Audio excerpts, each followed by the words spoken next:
Hello, there was a deep-sea tourism submarine named Titan that suddenly lost contact while performing a dive in the North Atlantic. The incident quickly captured global attention. The area near Newfoundland, known as a peaceful harbor, is also the site of the infamous Titanic shipwreck. The Titanic was one of the most famous cruise ships in the world, the largest passenger liner of its time, equipped with the most luxurious interiors available back then. Dubbed unsinkable, the Titanic set sail on its maiden voyage in 1912 from Southampton, England, bound for New York, USA. However, after striking an iceberg in the North Atlantic, the ship broke in half about 2 hours and 40 minutes later and sank to a depth of 3,800 meters. This disaster claimed the lives of 1,517 people, nearly 70% of its passengers and crew, including Captain Edward John Smith, who chose to go down with the ship. The event sent shockwaves around the world. Due to the technological limitations of the time, the Titanic's wreck remained undiscovered until 1985. When it was finally located, the ship's hull had been eroded by ocean currents and bacteria over the years and was gradually disintegrating. This sparked a desire in many to witness the legendary vessel firsthand, leading to the emergence of companies offering deep-sea tourism services to meet the demands of the era. In 2009, a private company called OceanGate Expeditions was founded in Washington, USA. The company specialized in providing high-end tourism services to its clients.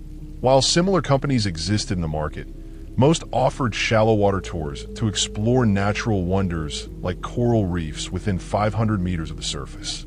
OceanGate, however, promised to take customers to far greater depths. By 2021, OceanGate began leading tourists to visit the Titanic wreck. The company owned 3 submarines, one of which was named Titan, inspired by the Titanic itself. The Titan submarine measured 6.7 meters long, 2.8 meters wide, 2.5 meters tall, and weighed 10 tons.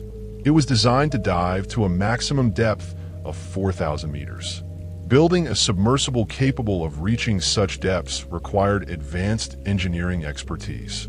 The Titan's hull was constructed from carbon fiber, reinforced with a titanium alloy shell. The submarine was equipped with cameras, an inertial navigation system, sonar equipment, and other devices that could monitor its speed, depth, and hull integrity in real time. It had 4 thrusters, 2 positioned horizontally and 2 vertically, allowing it to reach speeds of up to 5.6 kilometers per hour. The tail housed oxygen supplies and additional electronic equipment. Inside the cabin, 2 screens displayed the submarine's operations, controlled remotely via a handheld device. The pilot could use this controller to operate functions like switching lights on and off or communicating with the surface. Passengers felt as though they were inside a car without backrests, leaning against the walls. They could observe their surroundings through the front display screen. The submarine also featured a small, 53-centimeter diameter window, offering a direct view of the underwater world. Titanic wreck tours could accommodate up to 5 people, a pilot, a tour guide, and 3 passengers, each paying $250,000 for the experience. The interior space was extremely limited, with the 5 occupants sitting cross-legged on the floor. There was no cockpit or restroom, just a small compartment at the front with a privacy curtain for passengers' needs. The cramped and stifling conditions required considerable endurance, especially for long durations, but the chance to see the Titanic wreck up close made it worthwhile for many. The Titanic wreck lies approximately 640 kilometers southeast of Newfoundland, Canada, in the North Atlantic. The Titan submarine completed 6 successful dives in 2021 and 7 in 2022. OceanGate described the journey as an extraordinary opportunity to step out of everyday life and explore something truly remarkable. Of their 3 submersibles, Antipodes, Cyclops 1, and Titan, only Titan was capable of reaching the Titanic's depth. In June 2023, OceanGate assembled a group of 5 people for yet another trip to the Titanic wreck. In the 2 previous years, no incidents had occurred, and this journey was personally led by the company's CEO. No one could have predicted that this trip would end in tragedy. So what happened that day? Let's travel back to June 16th, 2023. On June 16th, 2023, a Friday, OceanGate gathered its 5-person crew and set off to visit the Titanic wreck, an 8-day expedition. The group included Stockton Rush, aged 61, Paul-Henri Nargeolet, aged 77, Hamish Harding, aged 58, Shahzada Dawood, aged 48, and Suleiman Dawood, aged 19. Stockton Rush, the American CEO of OceanGate, piloted the Titan submarine. Paul-Henri Nargeolet, a Frenchman and former French Navy officer, was a renowned Titanic expert who had completed 35 dives to the wreck, recovered thousands of artifacts, and contributed to 2 documentaries about the ship. He had also assisted in the search for Air France Flight 447's black box in 2010. Hamish Harding, a British billionaire and adventurer, owned an international flight brokerage company based in Dubai. A licensed pilot, he had visited the South Pole and dived to the Mariana Trench's depth of 10,000 meters in a submersible. In 2022, he traveled to space aboard Blue Origin with 5 others, earning him 3 Guinness World Records, including the fastest circumnavigation of Earth's poles in 2019 and the longest duration spent at a deep-sea depth in a crewed vessel. Shahzada Dawood, a 48-year-old billionaire with dual Pakistani and British citizenship, had been fascinated by the Titanic since childhood and loved adventure. He brought along his 19-year-old son, Suleiman Dawood, a student at Strathclyde University in Scotland, to share the incredible experience. The family expressed gratitude for Suleiman's chance to join the trip. After assembling the 5-member crew, the research vessel Polar Prince transported them and a Titan submarine to the Titanic wreck site. On June 17, 2023, they arrive at the location, but bad weather forced them to postpone the dive that day. Hamish Harding posted a Facebook update, noting that Newfoundland had experienced its worst winter in 40 years, and this might be the only crewed mission to the Titanic in 2023. He added that they would attempt the dive the next day. On June 18th, at around 2:30 Universal Time Coordinated, or 9:30 a.m. Vietnam time, the exploration officially began.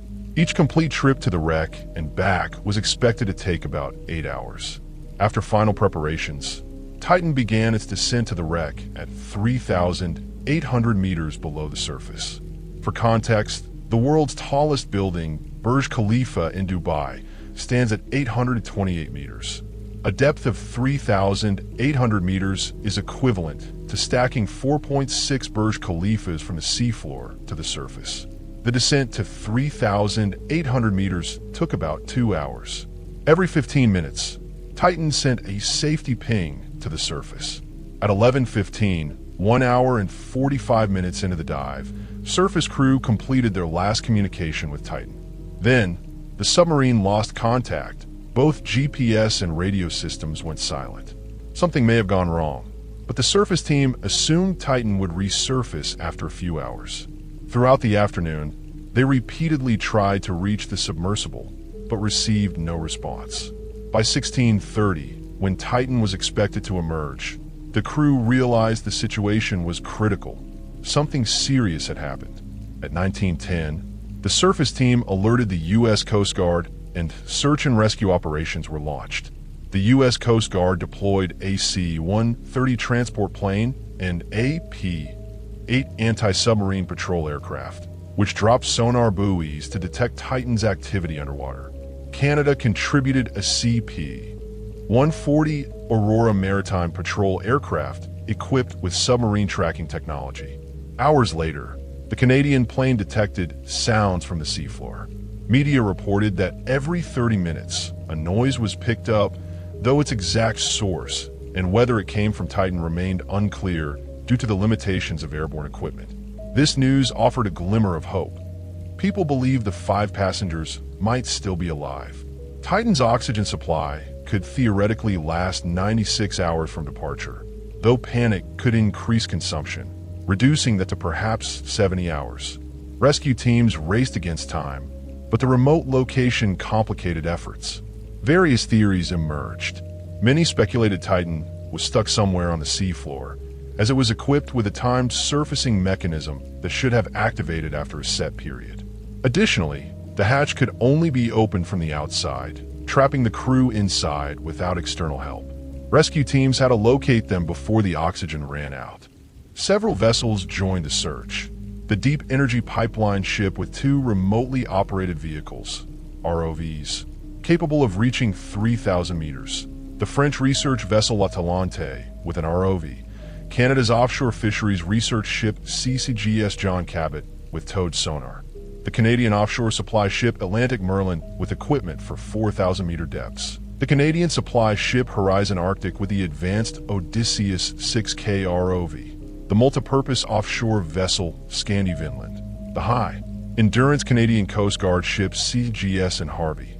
The Royal Canadian Navy's HMCS Glace Bay, and the patrol ship CCGS Coppet Hobson. After days of searching, on June 22nd, when the 96-hour oxygen supply had run out, the Odysseus 6K ROV from Horizon Arctic made a significant discovery after 5 hours underwater. Debris was found at 3,800 meters, about 500 meters from the Titanic's bow. The wreckage, including the tail cone and part of the hull, was confirmed to belong to Titan. It wasn't the result of a collision. Shortly after, OceanGate issued a statement confirming the loss of all 5 passengers. The U.S. Coast Guard held a press conference, verifying that the debris indicated Titan had suffered a catastrophic implosion. The U.S. Navy also detected an acoustic signature consistent with an explosion shortly after Titan's dive began, suggesting all 5 died instantly. At 3,800 meters, the pressure is 380 times that at sea level. The immense force likely caused Titan to implode in less than 0.03 seconds, faster than the brain's 0.2 to 0.5 second pain response, meaning the passengers felt nothing as the submersible was crushed like paper. Recovery efforts continued as people sought answers about what happened when Titan lost contact. Technical flaws later came to light. OceanGate's website claimed Titan was designed by experts from NASA, Boeing, and the University of Washington. But after the incident, these organizations denied involvement. In January 2018, a former OceanGate business director had warned executives about flaws in Titan's carbon fiber hull, believing it posed risks under pressure cycles. He was fired that year, and OceanGate sued him for breach of contract and fraud, though they later settled out of court. Titan lacks certification for deep-sea operations, but since the Titanic wreck lies in international waters, this wasn't legally required. David Lockridge, a media reporter who had previously experienced Titan, said passengers signed a waiver acknowledging it was an experimental vessel, unapproved by any regulatory body, and could cause injury or death. He noted that the hatch was secured with 18 bolts from the outside, though only 17 were used during his trip. When he asked about it, staff dismissed the concern. Notably, Titan had no cockpit. Its controls relied on a Logitech F710 gamepad, a $30 device from 2010. Operating Titan was likened to playing a video game, but unlike games, real life offers no second chances. Interestingly, the wife of OceanGate CEO is reportedly a descendant of a wealthy couple who survived the Titanic sinking. The names Titan and Titanic differ by just 2 letters, and both met their fates in the same region. An eerie coincidence. Some pointed to a Simpsons episode where the protagonist piloted an unreliable submersible to a shipwreck, only to face disaster. A storyline mirroring Titan's fate. After the tragedy, global concerns grew about similar submersibles, dealing a blow to the submarine tourism industry. James Cameron, the renowned director and screenwriter of Titanic, who had visited the wreck 33 times in submersibles, called the Titan incident strikingly similar to the Titanic disaster, a prolonged nightmare. A deep-sea exploration expert, Cameron had known Paul-Henri for 25 years and struggled with his loss.